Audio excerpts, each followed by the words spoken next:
Halo, selamat malam teman-teman. Kembali lagi bersama channel Arya Plastik dan Packaging. Kali ini kami mencoba untuk mengulas ya tentang dunia kemasan yang lagi ngetren. Kemasan saat ini adalah kemasan yang berbahan kertas kraft ya. Seperti yang teman-teman lihat samping ini ya, ini bahan kertas kraft seperti ini. Ini kenapa bisa trending ya teman-teman? Karena satu, bahan kertas kraft ini kenapa bisa sampai harga permintaannya begitu banyak sekali dan banyak sekali di pasaran? Itu karena satu, dari segi harga bahan baku ya teman-teman. Harga bahan baku kertas ini itu lebih murah memang. Makanya kenapa sampai penjual bahan kertas bentuk box seperti ini ya, dengan bahan kertas kraft itu banyak sekali cepat laku, karena memang perusahaan-perusahaan yang memproduksi daripada box itu, box bentuk ini ya maksud saya, box bentuk ini itu mereka bisa mengambil peluang dan kesempatan untuk memasarkan lebih dini ya, lebih dini dalam arti gini, semenjak dulu itu produksi box itu banyak sekali didominasi oleh bahan kertas duplek ya teman-teman. Nah, semakin hari semakin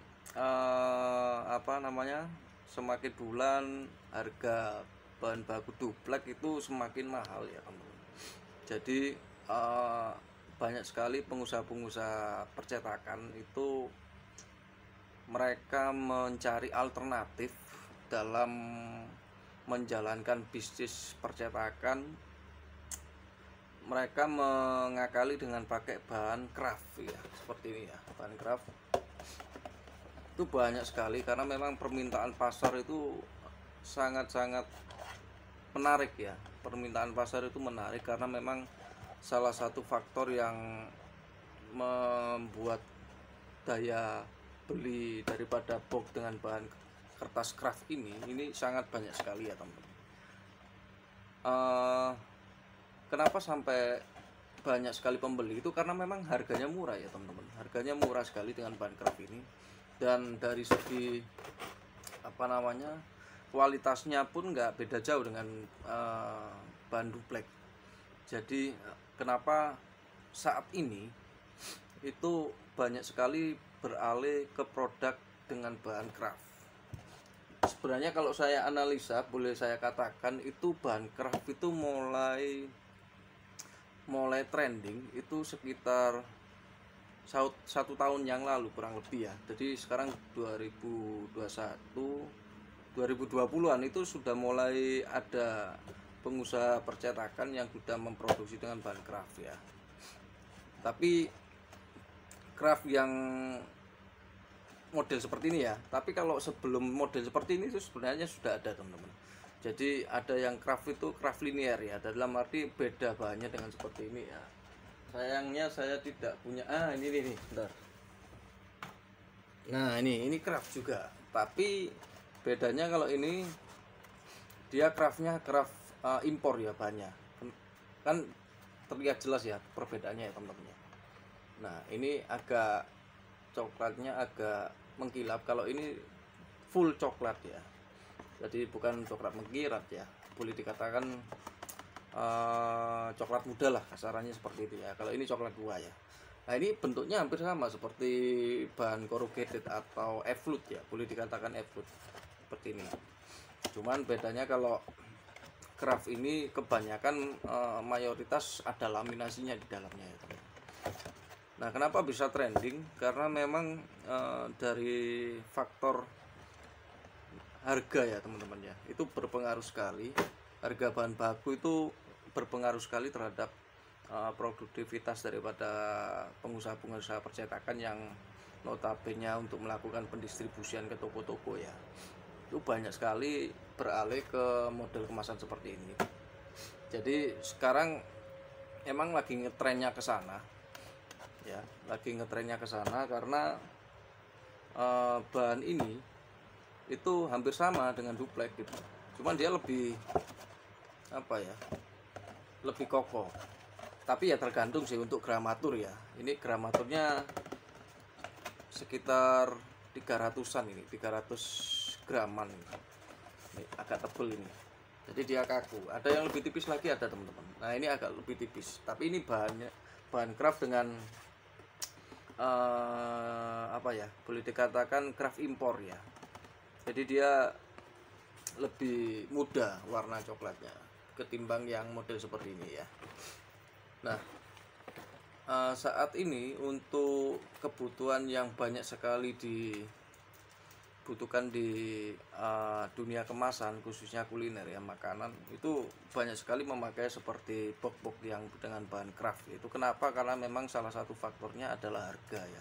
Karena sifat daripada kemasan sendiri itu untuk usaha kuliner kan disposable ya sifatnya. Karena memang dari aturan pemerintah sendiri pemakaian plastik, styrofoam dan lain sebagainya. Mohon maaf bagi yang melihat nonton video ini pengusaha-pengusaha styrofoam, sebelumnya mohon maaf karena memang dari apa yang kami katakan, apa yang saya katakan ini memang sesuai realita ya, dalam arti dari aturan pemerintah sendiri itu memang penggunaan styrofoam itu agak dikurangi ya, karena memang mohon maaf dalam tanda kutip tidak apa ya, ramah lingkungan ya. Tapi tidak bisa dipungkiri styrofoam sendiri saat ini di kondisi sekarang ini usaha kuliner ini sekarang agak sedikit tiarap ya, boleh dikatakan seperti itu, agak sedikit drop.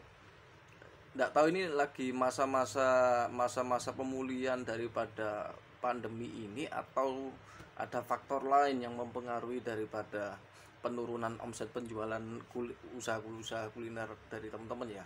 Kenapa saya bisa ngomong seperti ini ya teman-teman? Karena karena setelah saya menganalisa yang ada di media sosial, kemudian di lapangan itu saya bisa menarik kesimpulan bahwasanya usaha yang dijalankan teman-teman pengusaha kuliner itu agak menurun omsetnya. Ya, kita bisa mengatakan seperti ini karena memang saya sudah menganalisa dari media sosial seperti Facebook ya, Facebook, kemudian dari Instagram dan lain sebagainya. Kenapa saya ngomong kok bisa Mas Anda mengatakan bahwasanya sekarang kok agak sepi? Kita bisa melihat dari kolom komentar teman-teman. Kolom komentar yang ada di Facebook, di Instagram dengan postingan-postingan usaha-usaha kuliner itu tidak ada sama sekali feedbacknya. Dalam arti ketika orang memposting suatu foto kuliner yang mereka jalankan, usaha kuliner yang mereka jalankan, itu tidak ada sama sekali komentar yang ingin ya sekedar say hello dan lain sebagainya, ataupun sekedar nge-like saja itu tidak ada sama sekali ya teman-teman. Jadi ini membuka mata saya bahwasanya saya bisa menganalisa ini ekonomi agak benar-benar ikat pinggangnya agak dikencengin ya. Nggak tahu ini faktor apa, saya belum bisa mengarah sampai ke sana. Cuman apakah memang ini dampak dari efek pandemi ini ya, orang-orang lagi standby semua, wait and see dulu, kita nggak ngerti arahnya kemana. Tapi yang paling rame ya, saya tidak menutup kemungkinan mengatakan bahwasanya apa yang saya sampaikan pada komentar saya yang tadi, bahwasanya styrofoam ini lagi tidak bisa dipakai untuk semacam boleh dikatakan kurang ramah lingkungan lah, seperti itulah. Itu tapi saat ini penggunaan yang saya lihat, yang saya perhatikan, pengusaha-pengusaha kuliner itu malah memakai itu ya teman-teman, memakai styrofoam. Ini satu hal tanya yang besar sekali. Kenapa yang tadinya orang memakai dengan kemasan-kemasan seperti duplek, bahan seperti ini, itu banyak beralih ke kemasan styrofoam? Apakah faktor ini mempengaruhi daripada daya beli masyarakat terhadap usaha-usaha kuliner ya. Mungkin teman-teman bisa menambahkan komentar di kolom komentar YouTube kami ini ya. Apakah benar seperti itu atau tidak? Saya kurang begitu begitu menganalisa terlalu dalam ya. Karena tidak semua usaha kuliner itu berhenti ya teman-teman. Ada yang pada saat kondisi seperti ini itu justru usaha kulinernya yang teman-teman jalankan yang selain apa yang saya katakan ini ada. Makanya saya tadi kan mengatakan bahwasanya tidak semuanya usaha kuliner itu ada yang berhenti. Ada yang satu usaha kuliner itu yang jalan, benar-benar jalan. Dia ya boleh dikatakan apa? Dimsum.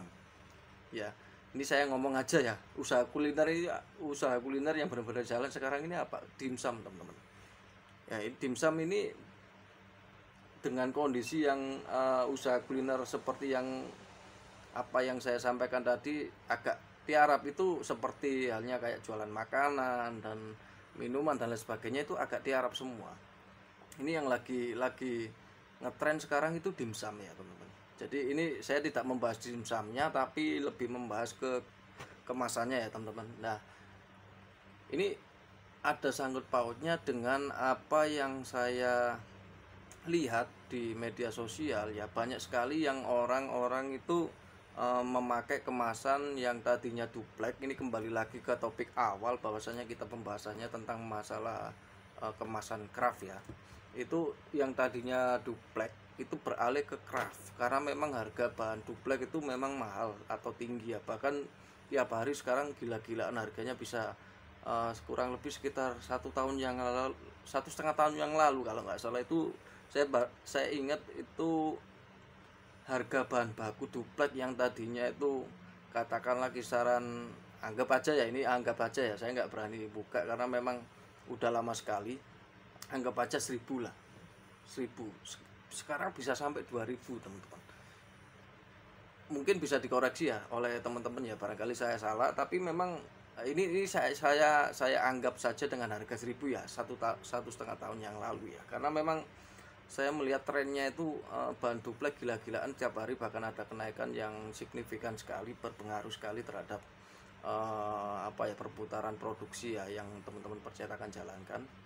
Nah, kebanyakan mereka beralih pada kemasan-kemasan dengan bahan craft seperti ini. Bahkan yang sekarang lagi banyak dicari itu bahan e-float ya, atau bahan modelnya corrugated seperti dusnya pizza dan lain sebagainya. Itu sekarang banyak sekali, marak sekali orang-orang membentuk bahan e-float itu dengan kemasan model seperti ini ya. Itu banyak sekali selain box pizza ya. Nah, tapi trennya yang saya lihat sekarang ini untuk usaha kuliner itu gila-gilaan memang teman-teman. Bahkan kalau saya melihat dari kolom komentar yang ada di Facebook tentang dunia kuliner, mungkin bolehlah dicek sama teman-teman ya, tentang grup yang ada hubungannya dengan kuliner di Facebook. Itu coba lihat deh. Atau mungkin beranda-beranda yang teman-teman ada hubungannya dengan suka di dunia kuliner ya, coba lihat beranda-berandanya, itu sepi sekali komentar. Nah, saya nggak ngerti ini memang apakah memang dampak dari pandemi ini atau ada faktor X ya. Faktor X dalam arti takut ada penipuan dan lain sebagainya, itu di luar nalar kami ya. Tapi tidak menutup kemungkinan salah satu faktornya juga bisa termasuk itu ya, ada penipuan dan lain sebagainya, misalkan dikerjain dan lain sebagainya. Itu macam-macam ya, karena memang dunia online ini sangat rentan sekali dengan penipuan dan lain sebagainya. Oke, untuk masalah kemasan lagi, kita kembali ke kemasan. Di kemasan ini memang trennya sudah mulai mengarah ke bahan-bahan yang lebih lebih murah, karena memang untuk menjangkau kalangan-kalangan yang notabene menurun ya, dalam arti notabene kalangan yang menurun dalam arti yang dulunya omsetnya bisa tinggi dengan dengan situasi dan kondisi di dunia kuliner sekarang agak menurun. Itu biasanya mereka akan mengkat untuk biaya kemasannya ya. Jadi mereka akan menurunkan kualitas daripada kemasannya. Itu banyak sekali trik daripada pengusaha-pengusaha kuliner ya. Itu pernah saya alami teman-teman, sekitar 2 tahun yang lalu, kalau nggak 3 tahun yang lalu, saya waktu bekerja ikut orang itu juga sama. Jadi harga bahan baku yang diproduksi oleh customer kami itu sempat naik gila-gilaan, dan mau tidak mau mereka akan memangkas biaya kemasan teman-teman. Bahkan sampai turunnya itu yaitu tadi, kembali lagi yang bahwasannya saya katakan di awal, dengan pakai styrofoam. Padahal styrofoam sendiri oleh pemerintah memang agak dikurangi ya pemakaiannya, karena memang dampaknya bagi lingkungan juga besar sekali ya. Tapi mudah-mudahan ke depan untuk pengusaha-pengusaha styrofoam bisa mencari alternatif bahan baku yang sekiranya mudah sekali larut ya, dalam arti ramah lingkungan lah. Semoga bagi pengusaha-pengusaha untuk styrofoam bisa boleh dikatakan bisa mencari alternatif ya, dalam arti bisa memberikan apa yang diinginkan oleh oleh pemerintah. Bahwasanya yang diinginkan pemerintah kan memang kita mencari kemasan itu yang ramah lingkungan. Semoga perusahaan yang memproduksi daripada styrofoam bisa merealisasikan itu ya, dalam arti sudah mendapatkan formulanya seperti yang diinginkan daripada pemerintah. Karena memang bahan lingkungan yang bahan kemasan yang ramah lingkungan ya maaf agak belepotan ya, bahan kemasan yang ramah lingkungan itu memang baik sekali untuk perputaran daripada boleh dikatakan, kalau bahan duplek itu kan bisa didaur ulang dan sebagainya ya. Mungkin kalau untuk bahan styrofoam itu yang saya masih belum mempelajari ke sana. Tapi alangkah baiknya semoga, karena memang apa yang saya utarakan ini banyak sekali ya edukasi mengenai bahayanya styrofoam untuk penggunaan makanan itu banyak. Tapi semoga dalam video kali ini saya bisa memberikan motivasi terhadap pengusaha-pengusaha yang memproduksi daripada styrofoam bisa mencari akal supaya kemasan styrofoam yang diproduksi itu bisa ramah lingkungan seperti apa.